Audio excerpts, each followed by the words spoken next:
네, 안녕하세요. 위클리 민들레이 이지은 변호사입니다. 내란 비호 세력들의 윤석열 탄핵 회방이 극에 달하고 있습니다.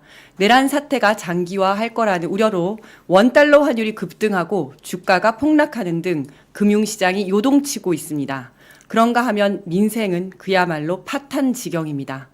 네, 오늘은 장박원 민들레 에디터님, 이태경 위원님 모시고 벼랑 끝에 선 경제 상황에 대해 이야기해 보겠습니다. 안녕하세요. 네, 안녕하세요. 반갑습니다. 네, 안녕하세요. 네. 네, 오늘은 이거 먼저 여쭤봐야 될 것 같습니다. 네. 최상목 경제부총리가 오늘 기자회견을 했습니다. 한덕수 대행에 대한 탄핵이 경제나 안보에 심각한 타격을 줄 거니까 재고해야 된다라는 주장을 했는데요. 네.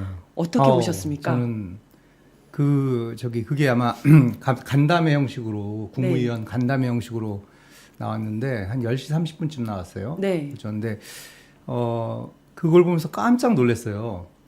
왜요? 저도 물론 깜짝 놀랐습니다. 네, 깜짝 놀랐어요. 왜냐면 네. 지금 이 경제 상황 있잖아요. 네. 그러니까 그 환율이든 주가든 빠지는 게 지금 뭐 누구나 다 알고 있는 것처럼 네.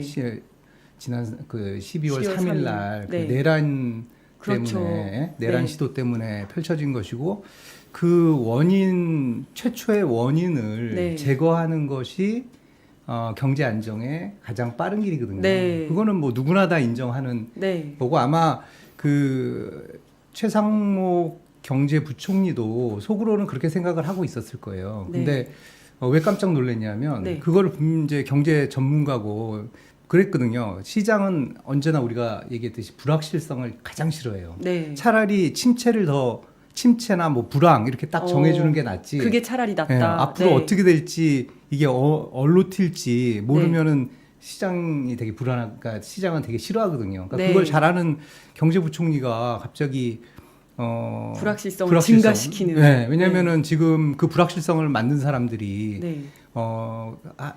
국민의 힘이었고, 네. 이제 물론 이제 윤석열 대통령이었고, 국민의 힘 중에 네. 이제 친윤들이었고, 네, 네. 그다음에 한덕수 권한대행이 어젠가요? 어제 갑자기 그 헌법재판소 재판관을 임명하지 않겠다고 대국민 그렇죠. 담화를 네. 하면서 불확실성을 키웠거든요. 맞습니다. 그러면 네. 그거를 불확실성을 키운 것을 없애는 게 시장 안정에 도움이 되잖아요. 네. 그러면은 한 권한대행을 탄핵해서 업무에서 배제하는 게 불확실성을 없애는 거거든요. 네. 그러니까 그런데 이제 그거와 반대 이야기를 한 그렇죠. 거죠. 탄핵 소추를 하면 경제가 더 망가질 것이다. 네. 이렇게 얘기한 것을 보고 저 정말 깜짝 놀랐어요. 이게 잠시 지나가면서 어떤 생각이 들었냐면 이게 깡패 조직 폭력배 이 국무위원들이 네. 조직 폭력배 마인드를 갖고 있는 거 아닐까? 그렇잖아요. 네. 조직 폭력배 같은 경우에 자기 보스가 네. 부당한 뭐 대우를 당하면은 그 보스를 지키기 위해서 그 목적이 부당한 거라도 네. 뭐 그런 식이잖아요. 약간 패거리 뭐 이런 패거리 느낌인 문화. 거예요. 네. 우리 이태경 위원님 어떻게 보셨습니까? 저는 이제 그거 보면서 좀 이들이 그 국무위원 뭐 거의 전원이라고 봐야 될 것 같은데요. 네. 그러니까 이들이 단순히 그냥 내란을 방조하거나 네. 흔히 말하는 이제 부하 수행이라고 하잖아요. 네, 네. 예, 말이 좀 어려운 말입니다만 그냥 그냥 정신없이 같이, 따라갔다 예. 이런 거죠. 그냥 부역했다 정도 네, 네. 얘기인데 그런 차원이 아니라 중요 임무 종사를 했구나 이것들이 작당을 거의 해서 주동 수준이다. 그러니까 얘네들은 윤석열이 복귀하지 않으면 네. 굉장히 무서운 형사처벌을 사실은 내란죄라고 하는 거는 외환죄와 함께 민주공화국에서 가장 무서운 죄거든요. 맞습니다. 네, 그건 절대 가장 용서가 안 되는 죄예요. 중죄죠. 그러니까 이게 네. 옛날로 따지면 대역죄예요. 그럼요. 이게 그러니까 네, 네. 3족을 멸해야 되는 정도의 죄잖아요. 네, 네. 근데 이들이 왜 이렇게까지 할까? 굉장히 이게 도저히 이해가 안 가는 행동 아닙니까? 네. 사실은 이제 경제가 완전 지금 붕괴되고 있는데, 네. 그러니까 제가 드린 결론은 이들은 그냥 단순히 내란에 부역하거나 그냥 부하 수행한 게 아니라 굉장히 중요 임무를 종사했구나. 그래서 자기 살자고, 네. 자기 살자고 윤석열의 귀환을 네. 위해서 바라는 정말 자들이다. 올인을 하는구나라는 생각밖에 안 들었습니다. 그리고 오늘 네. 국민의힘 그 원내대표죠. 권성동. 네. 그다음에 어제는 권영세 이제 네. 뭐 비상대책위원장 내정된 네네. 분이죠. 이제 이분들이 하는 얘기를 들으면 이분들도 똑같이 얘기를 했어요. 그 한 권한대행을 한덕수, 네. 탄핵을 하면 경제가 더 나빠질 것이다. 대외 신용도도 떨어질 것이고 것이다. 뭐 그런 식으로 이제 막 했거든요. 그러면서 네. 제가 약간 또 의아하게 생각했던 게 권영세 그 여기 이제 비상대책위원장이 네. 될 사람 그 사람이 한 얘기가 한 총리 한 권한대행을 탄핵하면 네. 제2의 외환 위기가 닥칠 거다. 네. 그 말을 저는 약간 진심을 살짝 네. 내비치는 것 같았어요. 진심이라는 것은 외환 위기가 났으면 좋겠다. 네. 그러니까 외환 위기가 나서 혼란스러웠으면 좋겠다. 뭐 이런 식의 느낌으로 받아들였어요. 왜 그러냐면 그게 말이 안 되거든요. 네. 그게 한 총리를 탄핵하면 외환 위기가 온다? 왔으면 하는 거죠.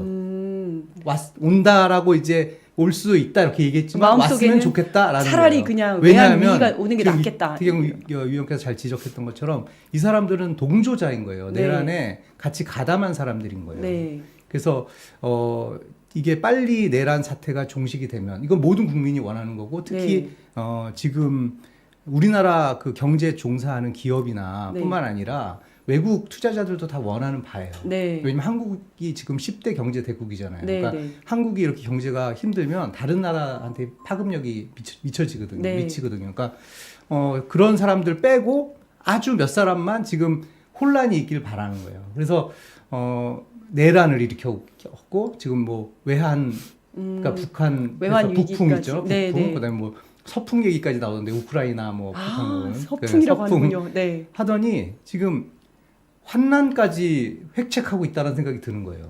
차라리 나라가 더 엉망이 되는 게 낫겠다. 왜냐하면 엉망이 돼서 이 시기가 오래 가야지. 내란죄 동조했던 거에 대한 처벌을 면할 수 있을 거다. 조금이라도 한번 기회, 그러니까 절대 면하지 못할 거예요. 못하겠지만 왜냐하면 그래도 그 시간을 끌어보겠다는 그런 네. 속셈을 읽을 수 있었어요. 알겠습니다. 그리고 포브스에서는 그 윤석열의 계엄이 한국 경제의 치명타가 될 것이라면서 그 대가는 5,100만 국민이 할부로 갚을 거다. 이런 이야기를 했습니다. 그럼 두 분이 보시기에는 계엄이 경제에 미치는 영향이 뭐 어마어마했지만 아주 간단하게 논평을 좀 해주신다면 어떻게 하시겠습니까? 간단하게 말씀드리면 어떤 학자분이 그 말씀하시던데, 그러니까 그 프랑스나 캐나다 같은 나라에서 네. 쉽게 말하자면 친일 쿠데타가 일어나는 격이거든요. 그러니까 사실 상상할 수 없는. 그러니까 대한민국은 이제 우리는 국내에 있으니까 잘 모르지만 사실 밖에서는 굉장한 나라로 인식을 한단 말입니다. 모든 면에서. 근데 그런 나라에서 더군다나 이제 우리가 쿠데타가 일어난 게 오래됐잖아요, 벌써. 그렇죠. 79년, 뭐 45년. 45년 됐죠. 됐거든요. 그래서 이 나라는 이제 좀 역진적이다. 절차적 민주주의 완성이라고 하는 게, 그리고 또 이제 군사 반란이나 쿠데타 가능성 없다. 라는 게 이제 모든 사람의 생각이었는데 완전히 뒤집었지 않습니까? 그러니까 그 얘기는, 그러니까 이게 우리는 사실 저는 이게 굉장히 느리게 날아오는 탄환 같은 느낌이 있는데. 느리게 날아오는 탄환이요? 그러니까 무슨 말이냐면 당장은 우리가 뭐 그 외환이든 아니면 이제 환율 아니면 뭐 증시가 붕괴되고 그다음 뭐 이제 수시 안 되고 뭐 온갖 걱정을 하죠. 그렇죠? 그런데 그것도 그건데 외국에 있는 많은 사람들은 저 나라는 쿠데타가 일어날 수 있는 나라네. 라는 생각을 할 거고 저는 거기서 벗어나기가 굉장히 오래 걸릴 것 같아요. 그러니까 앞으로도 또 저럴 수 있다. 그걸 어떻게 장담합니까? 그렇죠. 대통령 하나 잘못 뽑아놨더니 갑자기 나라가 이렇게 됐는데. 그리고 더 웃긴 건 친일 쿠데타를 하고 나서 그럼 그게 신속하게 그러면 모두가 힘을 모아서 진압을 하고 처단을 해야 되는데 그게 또 잘 안 되고 방해를 하는 세력들이 너무 많잖아요. 그렇죠. 사실 어떻게 보면 거의 모든 국가 기관들이 거기에 이제 가담을 했었고 그것도 지금 조직적으로 방해하지 않습니까? 그걸 보면은 외국에서 어떻게 생각하겠냐는 거죠. 그러니까 저는 이게 단순히 제가 보기엔 지금 우리가 입은 경제적인 손실이라고 하는 게 뭐 아무리 보수적으로 잡아도 수백 조 이상 될 거고요. 뭐 1,000조가 넘을 수도 있을 것 같은데 그게 다가 아니라는 거죠. 앞으로 뭐 대외 신인도라든지 맞습니다. 이런 거에 있어서 더 큰 타격이 될 것이다. 맞습니다. 우리 장박원 에디터님. 저는 이제 12월 3일 날 그 계엄 비상계엄 듣고 그게 만약에 성공한다면 우리 주가 지수가 얼마나 빠질까 뭐 이런 생각도 해봤거든요. 몇백 포인트 빠졌을 것 같아요. 몇백 포인트. 옛날에 그 외환 위기 이제 우리가 구제금융 97년도. 네, 네, 그때를 생각을 해보면 정말 급전직하로 증시가 빠졌거든요. 환율은 또 원달러 환율은 또 확 오르고 네. 그때 당시에 원달러 환율이 아마 그 2,000원 가까이 갔던가 넘었던가 그랬잖아요. 1990 몇 원까지 올라갔습니다. 그다음에 금융위기가 그다음에 이제 16년 전에 2007, 8년 전 네. 8년인가요? 그때 8년, 금융위기 왔을 때 8년. 네. 그때도 이제 그 원달러 환율이 달러당 1,500원이 넘었었거든요. 네. 그러니까 지금 그런 힘든 어떤 상황이 지금 오지 않나 이런 굉장한 불안감이 지금 저뿐만 아니라 많은 국민들이 그랬을 거예요. 그래서 이 계엄 비상계엄 갑작스러운 비상계엄 선포 그리고 이렇게 버티는 거 어떻게 보면 이제 일부 사람들은 이거를 이제 제2의 내란이라고 하더라고요. 네. 지금 국민의힘하고 국무위원들이 이렇게 버티는 것을 가지고 그러니까 지금 이 제2의 내란 뭐 아니면 내란의 지속 네. 이게 굉장히 길어지면서 국가적인 그 경제 손실, 국부의 네. 손실이라는 거는 사실 어떻게 뭐 숫자로 말하기에는 좀 어폐가 있는 것 같고 더 그 진짜 우리가 피해를 보는 거는 대외 신인도예요. 그러니까 네. 지금 뭐 피치라든가 무디스 이런 데서 우리가 국가 신용 등급을 떨어뜨리지는 않았거든요. 네, 아직까지는. 네. 근데 민간에서 생각하기에 대한민국이라는 데는 이런 리스크가 있구나. 우리가 몰랐는데 그쵸. 이런 리스크가 있었구나. 네. 이렇게 해서 그 투자할 때 꺼리지 않을까. 그래서 외국인 자금이 지금 빠져나가는 게 달러 강세 때문에 빠져나가고 있었거든요. 네, 이제 네. 트럼프 이제 좀 나중에 얘기할 트럼프 2기 앞두고 그런데 여기에 더 이제 우리 한국에 대한 어떤 믿음이 네. 또 약해진 거예요. 이게 상승작용을 일으키면서 지금 굉장히 네. 어려운 상황에 지금 우리 경제가 그러니까 있습니다. 그 전에는 이제 한국 얘기하면은 이게 지정학적 리스크만 얘기했었잖아요. 네. 북한과의 관계. 네, 네. 그게 아니라 여기 이제 쿠데타가 추가된 거예요. 그렇죠. 쿠데타 리스크가 생긴 거죠. 이중의 리스크가 생긴 겁니다. 네. 그러니까 이거 굉장히 엄중한 일이에요. 네, 여기 지금 이제 산타님께서 댓글 달아주셨는데요. 내란 관련자 모두 국민들께 석고대죄하고 국가 정상화를 위해 목소리를 바쳐야 할 시기에 하루하루가 지옥인데 민들레가 큰 위로가 됩니다. 라고 하면서 이지은 위원장님 항상 응원합니다. 라고 해주셨습니다. 인기가 많으세요. 방금 환율 얘기도 해주셨는데요. 오늘 환율이 또 급등했습니다. 네. 그래서 1,482원을 돌파를 했었고요. 그러니까 아까 네. 제가 아까 말씀드린 것처럼 불안 요인은 내란이에요. 네. 내란으로 파생된 거거든요. 네, 한번 네. 우리가 준비한 차트를 한번 보세요. 네, 요거 한번 오늘 봐주시죠. 어제하고 오늘만 일어난 일만 얘기를 하면 네. 어제 한덕수의 난이라고 저렇게 써 있는데 그러네요. 한덕수 그 권한대행이 그거 기자회견을 했죠. 네, 재판관 임명 못하겠다고 못하겠다는 이야기를 매우 그것도- 장황하게. 그것도 담화로 네. 참 그 자랑할 일도 아닌데 그걸 결의에 담화로 찬 듯이 얘기를 했어요. 이야기를 하시더라고요. 네. 네. 그때 어떻게 됐냐면 그날 그러니까 어제 그 환율시장 서울 외환시장에서 그 달러당 1,455원 정도에 출발을 했거든요. 네. 시작을 하다가 10시 한 20분경 그때 1,460원으로 좀 올랐어요. 네. 그러다가 60원대로 좀 올랐다가 다시 좀 낮아졌거든요. 네, 네. 근데 오후 1시 30분에 대국민 발표가 났어요. 한 다음에 이제 네. 오르기 시작하네요. 그다음에 이제 막 다시 확 뜬 거예요. 그러니까 뭐가 그 환율의 불안 요인인지 시장의 불안 요인인지 네. 여기서 판가름이 났죠. 네. 그다음에 이제 좀 그 오늘만 해도 그래요. 오늘도 그 이제 최상목 최상목 부총리가 부총리가 처음에 그러니까 오늘 그러니까 27일이죠. 27일 네, 네. 날 아침에 외환시장 시작할 때는 1,467원, 네. 2.7원 정도 올랐었어요. 네. 오르고 시작을 하다가 쭉 그냥 지금 상승세니까 네. 470원까지 올랐다가 한 10시 30분? 오전 네. 10시 30분쯤에 그게 간담회 내용이 나왔죠. 네. 탄핵만 총리를 탄핵하지 마라 달라 제고해 재고해 달라 이렇게 이제 했더니 얘기가 다시 또 급증을 했습니다. 급증을 해가지고 1,480원 거의 1,500원 코앞까지 왔다가 그러니까요. 이제 장 마감하면서 약간 내리긴 했는데 네. 이것만 봐도 네. 그 무엇이 경제 안정화에 네. 불안을 조장하는 세력인지 금방 알수 안정화를 원하는 있죠. 세력인지를 네. 알 수 있는 거죠. 그 다음 차트가 또 이거는 이제 좀 더 넓게 본 거죠. 네, 네. 넓게 본 거. 계엄 사태 후에 여기 잘 그려져 있잖아요. 계엄 사태 후에 확 그러네요. 오르고. 네. 그러니까 달러한테. 12월 4일 날 계엄 사태 후에 환율이 급증을 했고 그렇고, 또 탄핵 소추 1차 탄핵 부결됐을 때 또 올랐고요. 네. 그리고 탄핵 탄핵 소추가 소추가 가결된 때는 후에는 아주 안정적이었고. 안정적으로 됐고. 네, 그러네요. 그리고 석동현 변호사가 기자회견을 네. 하니까 저 너무 솔직하네요. 네. 또 확 올랐고요. 네. 네, 저렇게 됐습니다. 그러니까 이제 한덕수 최상목 그렇게 네, 이해해주는 네. 거죠. 그러니까 이걸 보면 분명해요. 시장은 아주 정직한 거예요. 네. 불안한 거에 대해서는 불안하면 뭔가 반응을 하고 하는. 그렇게 되는 거죠. 네. 그런데 그런데 지금 우리가 네. 이렇게 비상계엄 선포 직후에 네. 환율이 이제 1,410원이었거든요. 네. 지금 이제 1,486원까지 찍고 좀 내려왔습니다. 그 차트를 1,472원. 한번 예, 볼까요? 예. 요거는 조금 요거는 아닙니다. 이제 예. 그 심리 지수라고 해가지고 네. 이게 뭐냐면 뉴스 심리 지수라 그래가지고 사람들이 그 온라인 그 사이트 그 네. 기사 검색을 하는 거예요. 기사 검색을 하는데 이게 기사 검색을 이제 상황이 그러니까 경제 상황이 좋아질 거다 하면 100이 넘고 네. 나빠질 거다 그러면은 이제 그 떨어지는데 근데 그러니까 경제가 안 좋았기 때문에 이제 그 전에도 100 이하이긴 했는데 여기서 비상계엄 직후에 쭉쭉 떨어지다가 그렇죠. 비상계엄 직후에 쭉 떨어지고 이제 1차 탄핵안이 안 되고 부결되고 더 떨어져서 제일 77.47까지 떨어졌다가 다시 올라오는 가결 직전에 될 것 같으니까 이제 쭉쭉 올라오는. 네. 그럼에도 불구하고 아직도 되게 뉴스 심리 지수가 안 좋은 거죠. 이게 네. 환율하고 좀 비슷하게 움직이는 거죠. 환율의 움직임과 사람들의 심리와. 네.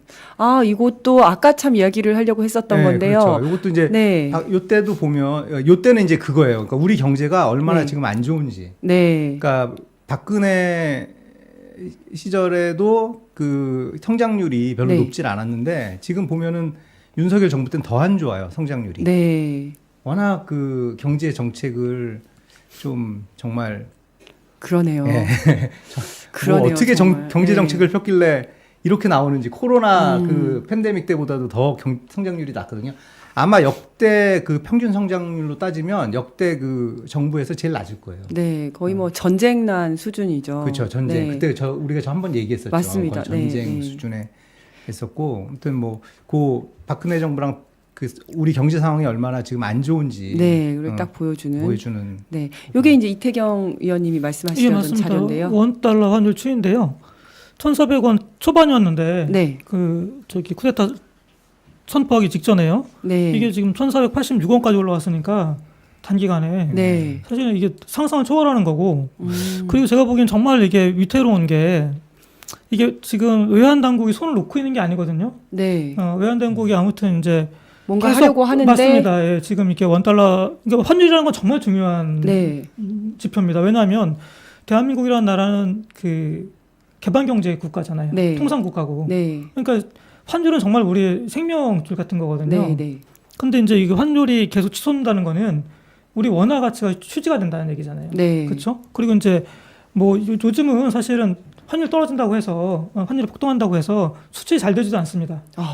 그래요. 그렇지도 않거든요. 왜냐하면 대부분의 공장이 미국에 있고 영향이 없고 훨씬 더 나쁘거든요. 근데 환율이 이렇게 치솟는다. 근데 치솟는데 더 큰 문제는 지금 외환 당국이 보면은 국민은행, 국민연금하고 뭐 통화 스와프를 한달지 아니면 환해지 같은 걸 통해서 엄청 제가 보기에는 달러를 지금 퍼붓고 있거든요. 그러니까 계속 오르면 그 그래프를 보시면 재밌는 게 치솟다가 굉장히 급하게 꺾여서 내려가요. 제가 보기엔 저런 거 거의 외환 당국이 개입한다고 보시면 될 것 같거든요. 그러니까 달러를 퍼부어서 이제 상승세를 꺾는 거죠. 그러니까 그게 꺾어서 내려가는 기울기가 너무 가팔라요. 시장에서는 저게 자연스럽게 절대 일어나지 않거든요. 그러니까 거의 어김없이 외환 당국이 개입을 하는 건데 지금 외환 당국이 쓸 수 있는 정책 수단을 다 쓰는 것 같아요. 그런데도 지금 방어선이 계속 뚫리고 있거든요. 그러니까 저게 되면 사실은 저거는 외환 보유고는 보유고대로 들어가고 그러면서 지금 우리 흔히 말하는 상방이 뚜껑이 완전히 열린 상태. 그러니까 사실 만약에 이런 지금 최악의 상황이 연장이 된다라고 하면 환율이 어디까지 치솟을지 감당이 안 됩니다. 예측이 안 되고. 그래서 제가 아까 말씀드린 거예요. 그래서 이 내란 세력들이 맨 처음에는 그 내란을 그러니까 군대를 동원해서 그 국정 그 우리 헌법 네. 질서를 마비시키려고 하다가 실패했죠. 그다음에 북풍하려다 실패했죠. 네, 네. 서풍하다 실패하니까 지금 이런 식으로 계속 탄핵을 지연시켜서 그리고 내란 수사를 방해하고 회방 나서 우리 경제를 더 망치려고. 그렇죠. 예, 그러니까 환율을 막 치솟게 해가지고 막 옛날 그 외환 위기처럼 네, 그런 네. 상황을 만들어서 그러면 그런 생각까지 드는 거예요. 두 분이 보실 때는 앞으로 이게 이제 탄핵이 되고 마무리되기 전까지는 이게 더 심해질 것이다. 이렇게 생각을 하시는 거네요. 그건 불을 보듯 뻔합니다. 네. 네, 그런데 이제 내년이 더 걱정입니다. 내년 한국 경제를 보는 시각은 암울하기만 한데요. 이게 네. 어떤 정도입니까? 아까 뭐 뉴스 심리 지수가 이제 네. 지금인데 지금 이거는 그 사실은 무슨 이제 지수를 제가 좀 이따 보여드릴 텐데 네. 사실 지수를 논하는 게 별 의미가 없는 게 네. 제가 이제 아무래도 그 이쪽 경제신문에서 일했기 때문에 이제 기업인들을 좀 많이 알거든요. 네. 이제 기업인들을 만나서 얘기를 들어보면 그냥 답이 나와요. 네. 내란 사태, 그러니까 12월 3일 네. 이후에 당장 이렇게 제가 이제 한 분은 이제 대기업 계열사 대표신데 그분이 말씀하시기를 그대로 전하면 네. 장기적으로 계약됐던 것은 그냥 뭐 한대요. 그런데 좀 수익에 도움이 되는 단기성 그 수출 계약 같은 게 때때로 있었대요. 네. 여기는 이제 소비재가 아니라 B2B라 그래서 이 원자재 하는 기업인데 그게 딱 끊겼다는 거예요. 완전 체감을 하는 거네요. 두고 보자. 네. 정세가 안정될 때까지는 네. 계약을 좀 늦추자. 네. 이런 거예요. 그러니까 여기만 그런 게 아니라 중소기업 중앙회 이런 데서 조사했거든요. 네. 그 긴급 설문조사를 했더니 대부분의 기업이 다 그런 거예요. 그러니까 환율이 오르니까 환율이 더 오를 거를 생각하면은 더 싸게 살 수 있잖아요. 외국 네, 입장에서는. 네, 그러니까 네. 조금 기다려보자. 우리가 좀 싸게 살 수 있으니까 기다려보자. 또는 네. 너희 지금 이렇게 혼란스러운데 제대로 상품 제공할 수 있어? 네. 뭐 이런 이제 반응인 거죠. 그래서 제대로 돈 지불할 수 있어? 네. 뭐 이런 거잖아요. 그러니까 그런 그 제대로 이게 상거래를 제대로 할 수 있을까? 네. 나라가 혼란스러운데 앞으로 어떻게 될지 모르는데 대한민국이 뭐 이런 이제 생각을 그러니까 외부에서 그렇게 외부 투자자들이 네. 거래선들은 그렇게 불안해하는 거예요. 네. 그리고 관광객도 그렇잖아요. 네. 관광객도 우리는 여기 사니까 잘 모르지만 네. 외국에 어떤 분이 이제 캐나다 분인데 네. 그런 얘기를 하더라고요. 그러니까 이게 그 개엄 당일날 네. 몇 시간 지난 다음에 그 이제 왔다는 거예요. 그 네, 네. 대사관에서 네. 그 나라 대사관 그에서 경고 문자가 왔다는 거예요. 네. 밖에 돌아다니지 말라. 그러니까요. 그렇게 이게 왔다는 거예요. 얼마나 진짜 창피한 그리고 일입니까? 외국에서 관광 부서에서 네. 한국에 갈 때 조심해라. 그렇죠. 아무래도- 여행 위험 국가 이렇게 그렇죠. 지정되는 거죠. 그렇게 되는 거예요. 그러니까 네. 그러면은 이제 기업들 이제 그것만 보면 뭐 볼 필요도 없어요. 기업들이 얼마나 내년 전망을 암울하게 네. 보는지 그 지수 한번 네, 한국 그래프를 경제인 몇 개 볼게요. 협회에서 네. 내놓은 한국 경제인 협회는 대기업 모임이거든요. 옛날에 네, 정경련 네, 요거는 그건데 여긴가요? 네, 이거 보면 네. 그 종합 그 기업 매출액 경기, 기준 네네. 매출액 기준 600대 기업을 네. 대상으로 해서 이제 조사를 했거든요. 네. 근데 거기 보면 내년 네. 1월 전망치가 있잖아요. 네, 내년 1월 네. 전망치가 무려 12.7포인트가 떨어졌어요. 저게 이제 심리적인 그렇죠. 거죠. 그러니까 예. 내년 1월에 경기가 어떻게 될지. 어떻게 될 것 같냐. 네. 떨어지면 안 좋다고 생각하는 거고 그렇죠. 올라가면 좋다고 생각하는 거고 그렇죠. 한데 네. 그래서 지금 뭐 제조업이든 비제조업이든 정도의 차이가 있지 상당폭 저기 그 확 꺾인 거 보이시죠? 네. 12월에서 1월 딱 요게 바로 기업인들이 느끼는 생생한 네. 불안감이에요. 네. 그리고 분야별로 또 보면은 투자 요건가요? 네. 네.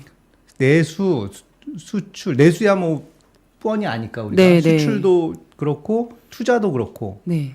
한 가지만 늘어요. 네. 뭔지 아세요? 뭐가 늘까요? 재고. 그렇구나. 그건 나쁜 거잖아요. 네. 재고만 늘고 나머지는 다 주는 거예요. 그런 식으로 지금 그 기업이 이건 대기업 조사거든요. 네. 대기업, 중소기업 오늘 그러니까 27일 오늘 네. 그 한국은행이 네. 전체 조사한 기업 경기 조사 결과 경제 심리 지수를 발표했거든요. 네. 이것도 똑같이 나왔어요. 그 12월 중 기업 심리 지수가 네. 87로 전월 대비 4.5포인트 내려간 거예요. 저 차트인가요? 그거는, 경제 심리 지수? 그거는 이제 기업 네. 경제 심리 지수인데, 요 네. 경제 심리 지수도 이제 포함된 건데, 네. 이거는 기업 심리 지수와 소비자 심리 지수 같이 합쳐서 낸 네네. 지표거든요. 그러니까 이걸 보셔도 끝에 확 꺾이는 거 아시겠죠? 네네. 그러니까 이게 하는 조사에서도 그 기업 환경협, 네네. 그 기업 경제단체에서 조사한 거하고 네. 똑같은 이제 그림을 볼 수가 있는 거죠, 선을. 그러네요. 그래서 이만큼 지금 심리가 악화되고 있어요. 악화되고 있고, 네, 한국은행도 지난 25일 발표한 2025년 통화신용정책 운영 방안 보고서에서 경기 하방 위험이 커지고 있다라고 경고를 하면서 그렇죠. 네, 경제 상황 변화에 맞춰서 추가로 기준 금리를 인하할 예정이라고 밝혔는데요. 환율이 근데 너무 높은 상황이니까 네. 여기서 금리를 내리기도 좀 힘들지 않나요? 내년 금리 전망은 좀 어떻습니까? 한국은행은 보면은 내리려고 할 겁니다. 내리려고 네. 할 텐데 문제는 내려봤자 얻을 게 없고 네. 잃을 건 훨씬 많다라는 네. 건 분명하죠. 왜냐하면 지금 금리 차가 있죠. 네. 차트가 요건가요? 예, 네, 예. 네. 미국 한미 기준금리 추인데요. 네. 이게 시장금리는 아닙니다. 시장금리는 아닌데 네, 기준금리. 예, 네. 근데 이제 이 격차가 1.5% 포인트 네. 나죠. 그런데 미국 연준에서 네. 최근에 기준금리 한번 내리면서 25pp 내렸는데요. 네. 그 다음에 파월 의장이 내년에는 우리가 기준금리 인하 속도를 늦출 거야. 네. 페이스를 늦출 거야라고 말을 했거든요. 명시적으로. 네. 그러면서 시장이 또 한번 요동을 쳤죠. 네. 자, 그런데 미국은 지금 굉장히 경제가 탄탄해요. 네. 견조하고 모든 면에서 성장률도 좋고 다 괜찮습니다.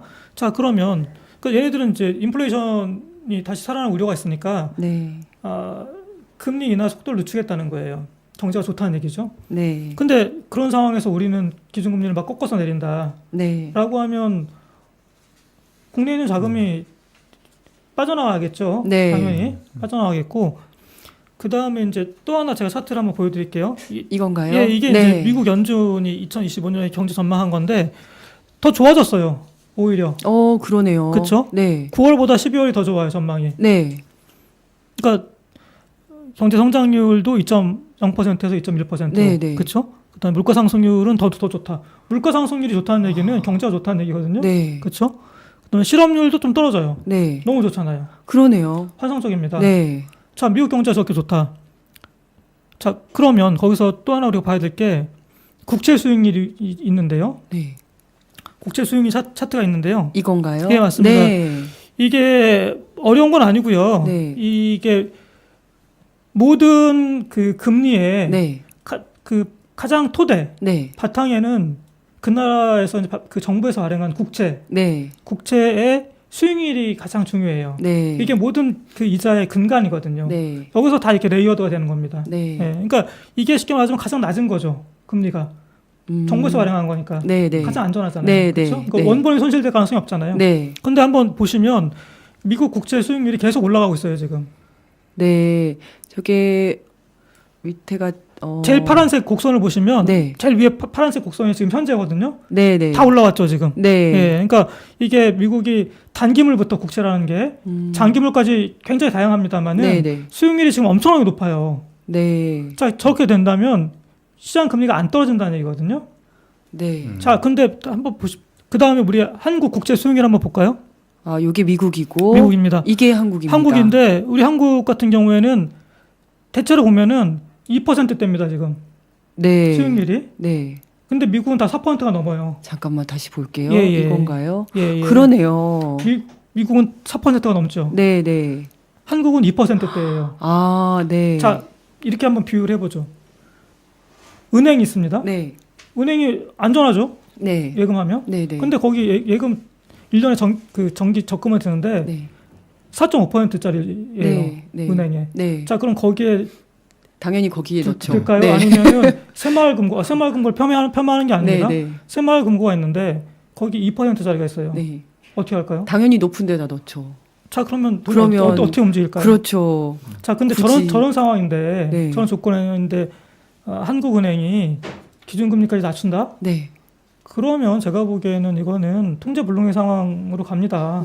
가고, 그리고 기준금리 기준금리 낮춰봐야 시장금리 떨어지지도 않습니다. 않고. 왜냐하면, 내년도에 한 네. 280조 원 정도의 네. 국채 발행이 예정돼 있거든요. 네. 통화증보까지 포함해서. 네. 국채를 이렇게 많이 발행한다는 얘기는 시장에 있는 자금을 빨아들이잖아요. 그렇죠. 네, 네. 일종의 구축 효과라고 하죠. 네. 따라서 이제 금리가 안 떨어지게 돼 있어요. 그러니까 저거 해봐야 소용없어요. 그러니까 네. 저거는 뭐 한국은행, 대한민국 지금 국가기관들이 다 엉망진창인데 한국은행도 정말 계속 지금 헛발질만 하고 있다. 네. 예, 그래서 굉장히 걱정이 된다는 생각이 듭니다. 네. 지금 내수 이야기 잠깐 들어가기 전에요. 많은 분들이 댓글 달아주셨습니다. 마늘과 쑥님께서 내란 동조 국무위원들 한 번에 탄핵시키고 필요한 법들을 모두 자동 공포되게 하여야 합니다. 내란 진압이 민주고 경제고 민생이고 정의고 상식입니다. 라고 말씀해 주셨고요. YGS님께서 60대 중반인데 지금까지 살아오면서 수많은 어려움도 위기도 있었지만 지금처럼 나라가 어지러운 적이 없었죠. 정말 큰일입니다. 네, 경호송님께서는 내란 주동자와 동조자들은 나라 경제에 관심이 1도 없는 것 같습니다. 라고 하셨습니다. 김성수TV 성수대로님께서 탄핵이 경제다, 탄핵이 민생이다. 라고 하면서 후원해 주셨습니다. 감사합니다. 네, 감사합니다. 네, 또 아주 저 오르신 말씀을 다 해주신 것 그렇죠. 같아요. 네, 네. 이게 다 알고 계신데 네, 왜 그렇습니다. 우리 경제 관료들만 모르고 있는지 정말 답답합니다. 지금 이제 내수 침체가 심각한데요. 근데 또 정부에서는 내년 상반기에 예산을 집중적으로 써서 경기를 부양하겠다고 하고 있거든요. 그런 반면에 민주당과 또 전문가들은 추가 경정 예산, 추경을 해야 된다. 이렇게 이야기를 하고 있어요. 뭐가 맞는 말입니까? 지금 일단은 지금 내수 소비 침체가 네. 어느 정도인지를 먼저 그 경제 관료나 뭐 좀 편하게 얘기하시는 그 정부 네. 그 경제팀들이 한번 와서 직접 체험을 좀 해봐야 돼요. 네. 그리고 주변에 네. 정말 자영업자나 소상공인들이 어떤 상황에 처해 있는지, 물론 이제 잘 나가는 가게도 있긴 하죠. 근데 네. 대다수 많은 그 소상공인들이 지금 거의 진짜 힘들거든요. 그리고 네. 올해인가요? 올해 98만 그게인가 폐업을 했어요. 맞아요. 그러니까 거의 네. 역대 최대. 네, 네. 그다음에 최대 노란 폐업률. 우상 공제라고 중소기업 중앙회에서 이제 그 약간 소상공인들이나 자영업자들의 퇴직금 같은 게 그러니까 폐업했을 때 노후 생활용으로 거의 네. 이제 하는 그 노란 우산 공제금이 네. 있거든요. 그러니까 이 공제금도 1조 뭐 몇천억 그래가지고 그것도 거의 사상 최대로 지금 한 거예요. 그러니까 상공인들이 돈이 없으니까 네. 이제 퇴직금 끌어다 미리 네, 당겨서 네. 쓰는 그런 격이에요. 네. 그런 상황에서 지금 비상계엄을 했단 말이에요. 네. 그 한 장면이 있는데요. 제가 이제 어디 그 맥주집에 갔었어요. 네. 이제 최근에. 네. 근데 그 집이 대학로에 있는 맥주집이었는데 네. 비상계엄이 딱 선포되는 기 전까지는 꽉 찼다는 거예요. 네. 그 매장 그게. 네, 그 술집이. 그저 10시 반 11시쯤이었죠. 네. 그거 딱 나오면서 싹 빠져나갔다는 거예요. 아니 정말 그런 게 저도 네. 계엄 이후에 송년회를 다 취소했거든요. 네. 지금 송년회를 할 때가 아니다. 네. 다 이런 분위기였잖아요.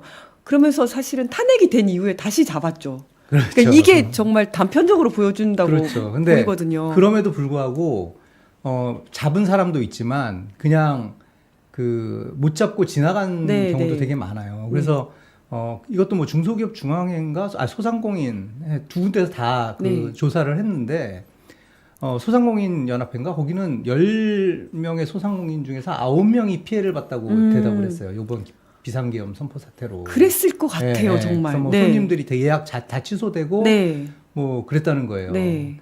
그 숙박업계도 마찬가지죠. 네. 숙박업계도 예약했던 거 다 취소하고. 네, 그렇죠. 나중에 네. 봅시다.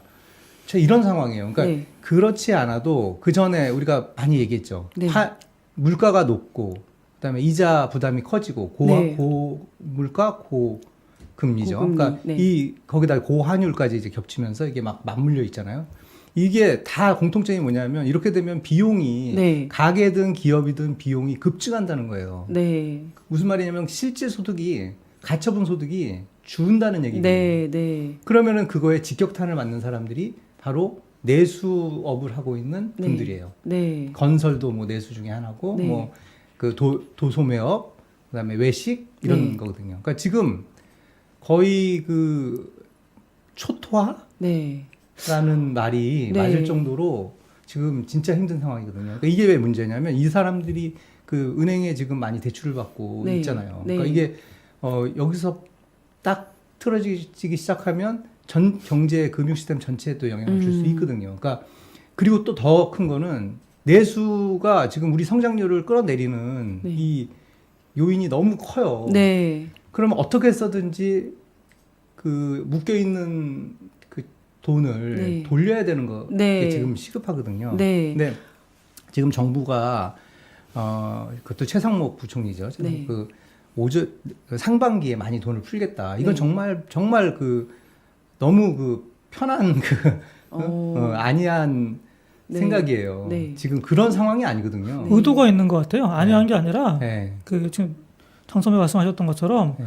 경제 자체를 이제 거의 공황 상태로 몰고 가려고 하는 그러니까 그러면서 무슨 이제 그 이게 그 뭡니까 사변이나 이에 준하는 사태 정말 예, 비상사태를 다시 만들려고. 만들어서 무슨 뭐 비상경을 다시 하려고 하는 음모가 아닌지 의심될 그러니까 정도로 그럴 정도의 생각이 많이 들 거예요. 그러니까 예. 너무나 그 이해가 안 되죠. 계속 주장을 하니까. 도저히. 근데 이렇게 보통 생각할 때 예산을 집중적으로 쓰면 좀 네. 경제가 활성화되지 않을까 이렇게 생각할 근데 수가 그 있잖아요. 예산이라는 네. 거는 그냥 어디서 갑자기 생긴 예산이 아니라 다 그 세목이 있잖아요. 네네네. 그러니까 그 어디다 쓸 세출도 네. 그 쓸 때가 다 있거든요. 네, 그걸 네. 어디서 이렇게 확 끌어다 쓰기가 그렇게 네. 만만치 않아요. 왜냐면 네. 이게 뭐죠 이렇게 윗돌 아랫돌 빼서 그래서 윗돌 윗돌. 뭐 이런 네, 네, 식이 네. 되거든요. 그러니까 네.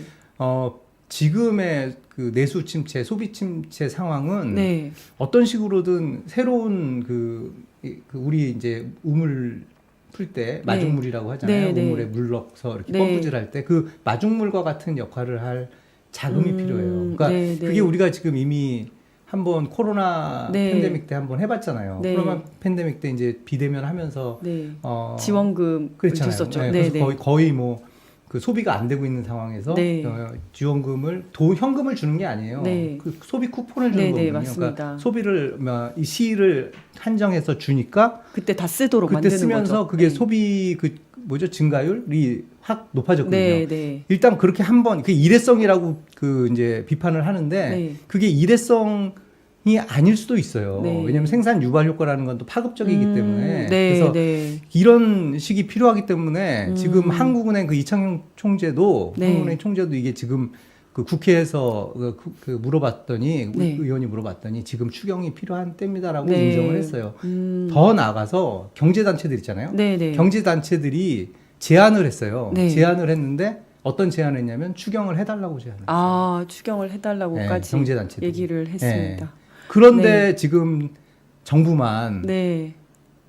지금 뭐 추경은 뭐 전혀 추경하기 전에 네. 일단은 뭐 있는 그 예산부터 예산을 집중하겠다. 쓰겠다. 그것도 네. 좀 어폐가 있는 게 네. 그럼 상반기에 초반에 다 예산을 쓰면 그러면 하반기에는 어떻게 그 예산 어떻게 할 거예요? 그때 추경하나요? 웃기는 얘기죠. 그렇죠. 지금 필요한데 당장 필요할 그 뭐죠 그 돈의 쓰임이라는 게 효용이라는 게 네. 있는데 지금 쓰고 나중에 돈 모자르면 이제 하반기에 지금 다 세금 쓰고 하반기에 없으면은 네. 그때 뭐 그때 추경해야죠. 없으면 그때 어떻게 해야 되겠어요? 적자 국채 발행하던가 네. 그게 추경하는 거 아니에요? 그리고 또 더 걱정인 게 이제 내년 1월 20일에 트럼프 2기 행정부가 출범을 합니다. 이제 그렇게 되면 또 그 파장이 만만치 않을 것 같은데요. 어떻게 예상을 하시는지요? 트럼프는 이제 아메리카 퍼스트 아닙니까? 네. 그리고 이제 관세 전쟁하겠다고 네, 네. 이제 뻥을 쳤고 뭐 저강도라도 하겠죠. 네, 뭐 네. 고강도는 아니더라도 할 것 같고 그러면 이제 우리한테 당연히 안 좋고요. 네. 대한민국은 이제 수출을 먹고 사는 나라니까 네. 거기다가 이제 트럼프가 하려고 하는 많은 정책들 뭐 부자 감세랄지 네. 아니면 이제 굉장히 강력한 반이민 정책이랄지 네. 이런 게 다 이제 다 그 인플레이션 유발 요인이어서 네. 킹달러 그다음에 고금리가 지속될 겁니다. 미국에. 네. 그러면 결국에는 전 세계 자금들을 미국이 또 블랙홀처럼 빨아들이겠죠. 네. 그러니까 국내에 있는 자금들이 더군다나 그 썰물처럼 그쪽으로 빠져나갈 거예요. 네. 그러면 우리는 금융시장도 어렵죠. 네. 그렇죠. 채권시장도 어렵죠. 네. 증시도 박살나죠. 거기다가 수출도 쉽지 않죠. 네. 그럼 어떻게 살 겁니까? 그러니까 사실은 이미 우리가 지금 국내에서 이러고 있지만 밖에서는 이제 거대한 쓰나미가 몰려오고 있는 형국이거든요. 네. 쓰나미가 몰려오고 있는데 지금 그 윤석열과 그 내란의 일당들이 네. 그 국내에서 정말 핵폭탄을 터뜨린 거죠. 그렇죠. 예. 네. 그래서 가만히 있어도 사실은 쓰나미가 예, 밀려오는 마당에. 그래도 정말 죽을 지경인데 네. 그러니까 이 사태를 정말 최대한 빨리 조속히 네. 해결을 하고 네. 새 정부를 구성해서 대응을 하지 않으면 네. 정말 다 죽는 거죠. 네. 지금 이제 이 의원 말씀하신 것을 이제 산업연구원에서 그 네. 수치로 한번 분석을 해봤어요. 네. 그게 이제 자료가 26일자 그 산업경제 이슈라는 그 자료를 냈는데 네. 여기 보면 지금 트럼프가 2기 집권했을 때 네. 지금 보호무역주의 내세우잖아요. 관세. 네, 네. 관세를 높이면 관세 이제 보편 관세라 그래가지고 10%에서 20%. 그다음에 중국에 대해서는 고율의 관세 60%를 네. 내겠다. 이런 이제 트럼프가 한 말이 있어요. 네, 그러니까 네. 그 한 말을 가지고 4가지 시나리오로 이렇게 분석을 했더니 네. 우리나라 대미 수출이 네.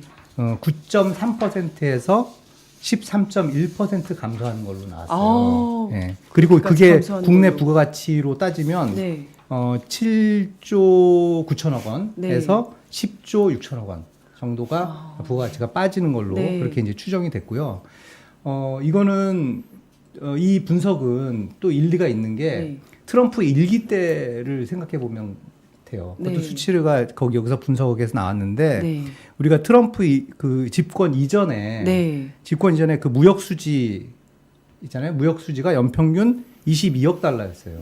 네. 22억 달러. 근데 트럼프 집권기에 165억 달러로 줄었어요. 네. 그러다가 트럼프가 떠난 다음에 389억 달러로 늘었어요. 다시 늘고. 그러니까 트럼프 일기가 2000 몇 년이죠? 2017년서부터 2021년 네. 요 사이에 대미 그 교역이 확 준 거예요. 네. 그걸로 보면 2기 때는 이거보다 훨씬 더 강한 한국에 대한 압력이 있을 거다. 왜냐면 네. 한국이 네. 무역 흑자 7인가 8인가 그렇거든요. 대미 네. 무역 어, 미국으로부터 네네. 우리가 벌어들이는 돈을 이제 순서대로 쭉 놨을 때 미국 입장에서 봤을 때 우리가 7인가 8인가 그래요. 네. 그러니까 우리나라 그러니까 트럼프 입장에서 보기에 미국하고 교역해서 저렇게 돈을 많이 벌어? 안 되겠네. 그렇지 관세를 않아요. 더 높여야 되겠네. 뭐 그런 식으로 네. 이제 관세를 높이던가 뭔가 뭐 페널티를 부과한던가 네. 아니면 니네 더 투자해. 네. 뭐 이런 식으로 아. 국내에 투자해. 뭐 이런 식으로 지원금을 없앤다든지. 그렇죠. 네. 지원금을 없애고 국내에 투자해. 뭐 이런 투자하도록. 식으로 네. 압박을 가할 수가 있어요. 그래서 이래저래 우리나라 그 수출 기업들, 네. 대기업, 특히 그러니까 중소기업도 마찬가지로 우리는 지금 대기업에 이렇게 하청 네. 구조로 돼 있으니까, 그러니까 우리나라 기업들이 전체적으로 트럼프 2기 때 굉장히 네. 고전할 것으로 그렇게 예상이 되는 거예요. 그러면 내년에는 또 증시나 부동산 시장도 좋지 않을 것으로 보이는데 어떻게 생각하시는지 좀 뭐, 간략하게. 네. 엉망이겠죠. 엉망일 것 같고 지금 네. 그 그래프가 하나 있는데요. 제가 가져온 게 있는데 이걸까요? 서울 아파트 거래량이 있습니다. 아, 네. 예, 이거 아파트 거래량. 이게 서울 이제 부동산 정보광장에서 네. 올려놓은 건데요. 빨간색 그래프, 빨간색 보이시죠? 네, 저게 매매네요. 매매입니다. 빨간색이 다른 매매. 것보다도 매매를 보시면은 어떻습니까? 7월달에 정점을 찍고 올라갔다가 쭉 떨어지다가 떨어졌으니까. 12월달에 이제 1000건이 안 돼요. 네. 아, 1000건이 안 되죠. 안 돼요. 안 돼요. 993건이네요. 예, 이게 저거는 지금 12월 3일 이후에 네. 사람들의 심리가 이제 완전히 와. 얼어붙은 거죠. 네. 얼어붙어서 이게 물론 이제 기회는 찬스다 생각하고 지금 네. 이렇게 사변이 벌어졌을 때 자산을 매입해야지 싸게 이런 자들도 있어요. 네네네. 이런 자들도 있는데 제가 보기에는 지금 아파트는 사실 그럴 것도 아닌데 네. 주식은 그럴 수 있을 것 같아요. 지금 뭐 네. 많이 빠져서 근데 아파트는 그런 것도 아닌데 아무튼 거래량이 네. 급감했지 않습니까? 급감했네요. 그래서 거래량이 일단 가장 중요하거든요. 네. 그래서 거래량이 저기 준다는 거는 사람들이 완전히 이제 이렇게 투기가 됐건 투자가 됐건 네. 아니면 뭐 실수요가 됐건 심리가 완전 얼어붙었다라고 네. 하는 거고 증시도 뭐 별로 다를 것 같지는 않아요. 근데 네. 증시가 제가 보기에는 아파트 시장보다 나은 거는 네. 낙폭이 훨씬 크죠. 증시는 조정을 굉장히 세게 받았습니다. 사실은. 네. 그래서 근데 아파트는 안 그랬거든요. 네. 그러니까 이제 제가 보기에는 만약에 들어갈 거면 증시를 보다가 들어가는 게 맞다.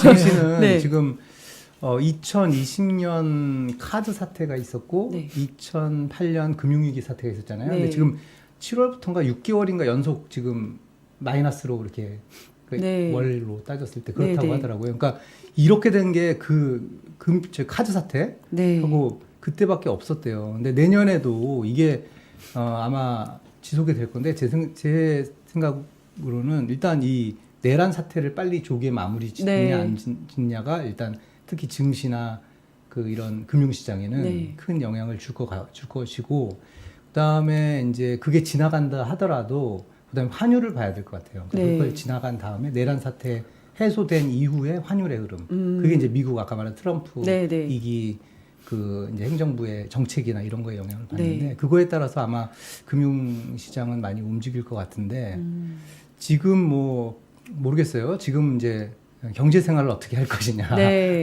이게 많은 분들이 이제 궁금해 하실 텐데. 그 전에 요거 한 번 더 네. 여쭤볼까요? 이제 결국 윤석열 대통령이 파면이 되고 조기 대선을 통해서 이제 새 정부가 들어설 거라는 예측이 지금 네. 높은 상황입니다. 네. 뭐 기간이 얼마나 걸리든. 그렇다면 새 정부가 들어선다면 가장 먼저 해야 될 게 뭔지 한번 좀 조언을 좀 주시겠습니까? 저는 그냥 이 윤석열 정부가 안 한 걸 하면 될 것 같아요. 네, 일단 네. 소비 진작. 네. 지금 진짜 소비 내수 경기 살리는 게 진짜 발등의 불이거든요. 네. 일단 소비 진작을 하고 그다음 통상 전략을 네. 빨리 민첩하게 네. 태세 전환을 해야 돼요. 그러니까 트럼프 2기에 대응하고 그리고 그동안 윤석열 정부가 완전히 망쳐놓은 대중 네. 교역. 대중 대러. 이것도 북방과의 관계를 개선해서 그것도 네. 빨리 복원을 음. 복원이 필요하고 그다음에 이제 그 외에 이제 수출 다변화 이런 것들 같이 네. 하면서 해야 되고 더 이제 그러기 위해서 그러니까 아무튼 소비 진작 등을 네, 네. 하기 위해서 진짜 하기 어렵지만 꼭 해야 되는 게 증세예요. 네. 세제 개혁을 해서 네. 세수 기반을 네. 넓혀놔야 돼요. 어떤 식으로 세원을 폭넓게 하든 아니면 부자 증세를 해서 네. 불평등 문제도 해결하면서 네, 네. 근데 부자의 이렇게 저항을 네. 최소화하면서 네, 이렇게 네. 하는 증세 정책을 펴야 되지. 새 정부는 그래야 될 것 같습니다. 네. 우리 이태경 의원님은 새 장 정부. 선배 말씀에 저도 전적으로 동의하고요. 네. 이제 좀 첨언하자면 네. 저는 이제 그 산업 정책, 산업, 네. 산업 정책을 네. 그러니까 우리가 지금 대한민국이라는 나라가 사실은 그 동안에 굉장히 약진할 수 있었던 이유는 제조업 기반이잖아요. 네. 그 대한민국은 사실은 산업을 선도하는 나라는 아니에요. 네. 그냥 우리는 팔로워죠. 쫓아가잖아요. 네. 리더가 아니라. 네. 근데 이제 우리가 왜 이렇게 잘했냐? 너무 빨리 쫓아갔거든요. 네. 그리고 아주 잘 쫓아갔거든요. 네. 그러니까 일종의 흔히 말하는 캐치업 전략에서 대한민국이 정말 전 세계 1등입니다. 네.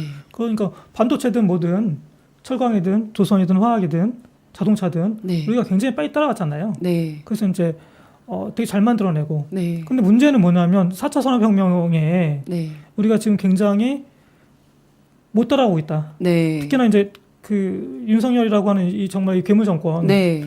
등장하면서 사실 이전 반이라는 세월을 그냥 우리가 날려버렸어요. 그러면서 이제 중국이라는 나라는 우리가 굉장히 우습게 보지만 절대 네. 그렇지 않습니다. 중국이 네. 4차 산업 관련해서 원천 기술을 엄청 많이 갖고 있거든요. 네. 원천 기술을. 그리고 거기가 지금 우리가 갖고 있는 주력 산업들을 굉장히 빨리 쫓아오면서 우리를 압박하고 있어요. 네. 자, 그럼 우리는 어떻게 할 겁니까? 우리가 4차 산업혁명은 미국 같은 나라가 아득히 앞서 나가는데 네. 우리가 기존에 갖고 있었던 제조업 기반은 중국이 지금 굉장히 압박하면서 우리를 짓누르고 있거든요. 네. 우리는 완전 샌드위치로 고사당하는 거예요. 네. 그러니까 지금은 우리가 이 정부는 R&D까지 다 예산을 자르고 삭감했죠. 있잖아요. 사실 네. 건국 이래 처음 있는 일이거든요. 네. 그래서 새 정부가 구성되면 제가 보기에는 정 선배 말씀하시는 게 더 맞고요. 거기에 더해서 뭐 더 잘할 거라고 생각하지만 산업 정책, 네. 그러니까 4차 산업 관련해서 우리가 굉장히 빠르게 정말 무리하다 싶을 정도 투자를 해야 됩니다. 집중적으로. 네, 그러면서 네. 이제 인재들도 다시 불러 모으고 이래서 네. 전열을 정비해서 빨리 따라가야 된다. 안 그러면 우리가 완전히 도태될 수 있다. 4차 산업. 네. 네. 그러면 마지막으로 이런 상황에서 우리 국민들은 어떤 경제 생활을 해야 될지 너무 힘듭니다만은 짧게 마무리 말씀 한마디씩 부탁드립니다. 이부터 먼저 말씀해 주시죠. 네. 저는 이제 국민들보다도 그런 말씀 꼭 드리고 싶은데 저는 이제 거기 들어가 본 적은 없는데요. 네. 부동산 커뮤니티나 네. 그 주식 종토방 이런 데 가보면 이제 뭐 지금 사실 내라는 힘이죠. 국민의힘이 아니라 네, 네. 거기 지지하는 사람이 그렇게 많다는 거예요. 그래요? 예, 대부분 그렇다고 하더라고요. 네. 근데 그런데 뭐 거기는 거의 뭐 아수라장이라고 하는데 네. 근데 일단 그런 분들한테 꼭 드리고 싶은 말씀이 네. 그분들은 이거 안 보겠죠, 이 방송. 네. 안 볼 텐데 그래서 쓸데없는 얘기겠지만 네. 정신을 차려야 됩니다. 그러니까 그 부동산이든 주식이든 투자해서 돈을 벌려면 대한민국 경제가 장기적으로 지속 가능하게 성장을 해야 돼요. 네. 근데 지금 내란의 힘이나 네. 윤석열이나 사실은 윤석열을 낳은 자궁은 내란의 힘이잖아요. 네. 이런 우리들이 다시 정권을 잡고 계속 이렇게 끌고 가면 사실은 자기들 재산도 녹아내리는 거예요. 네. 그러니까 정신을 좀 똑바로 차려라. 그러니까 그냥 아주 근시안적인 이익에 골몰하지 말고 네. 네. 길게 보고 크게 먹어야 될 거 아니겠어요. 그렇게 네. 하기 위해서라도 정신을 차려야 된다. 네. 그러니까 지금 여전히 뭐 그냥 윤석열 만세, 윤석열을 옹호하겠다라고 하는 자들은 네. 특히나 이제 주식이나 부동산 때문에 네. 정신을 차려야 된다. 지금 계엄 이후에도 그런 분위기인가요? 그런 이제 좀 사람들이- 정신을 그런 차렸겠죠? 사람들이 있겠죠. 아니 지금도 보면은 뭐 아직도. 15% 이상 나오지 않습니까? 윤석열에 대한 지지가. 그렇죠. 그러니까 정신을 차려야 된다라는 생각을 정신을 말씀 차려야 꼭 된다. 드리고 싶습니다. 네. 그 우리 장광원 최근에 에디터님. 비트코인이 많이 올랐잖아요. 비트코인이 가상화폐. 네, 네. 근데 이제 그거를 보면서 야 나도 한번 해봐. 뭐 이런 이제 분들이 많이 있거든요. 근데 네. 뭐 비트코인은 모르겠어요. 근데 어쨌든 지금 이렇게 그 금융시장이 막 이렇게 불안할 때는 사실은 그 보수적인 자세를 가지고 경제생활하는 게 좋을 것 같아요. 그러니까 네. 너무 이렇게 가격이 많이 떨어졌으니까 네. 한번 여기서 좀 많이 수익률을 올려보자 뭐 이런 아. 생각이라든가 이런 거 물론 이제 그거는 제 성향이라서 네, 네, 네. 약간 편견이 있을 수는 있어요. 네, 네. 근데 어쨌든 좀 이런 불안한 시기에는 좀 보수적으로 보고 네. 정말 좀 자기 이렇게 현금만 가지고 있기에는 좀 그렇다. 만약 이러면 좀 진짜 가치 있는 그 자산 있잖아요. 네. 그러니까 그걸 좀 뭐 아파트 그 부동산이나 뭐 주식이나 다 마찬가지예요. 그러니까 보면은 가치 있는 자산이 있거든요. 그러니까 네. 그거를 좀 거기에 좀 집중을 해서 보수적으로 이렇게 네. 하는 것이 지금 우리 지금 이 사태가 지날 때까지는 네. 했으면 좋겠습니다. 알겠습니다. 네, 오늘은 여기까지 하도록 하겠습니다. 계엄은 그야말로 산소호흡기를 끼고 버텨온 우리 경제에 핵폭탄을 터뜨렸다고 해도 과언이 아닌 것 같습니다. 다시 경제를 살리는 길은 이 모든 불확실성의 원흉을 철저하게 제거하고 다시 처음부터 시작하는 방법밖에 없는 것 같습니다. 그 길에 시민언론 민들레가 바른 길잡이가 되겠습니다. 네, 저는 다음 주에 또 뵙겠습니다. 감사합니다. 네, 네, 고맙습니다. 감사합니다. 네, 수고하셨습니다.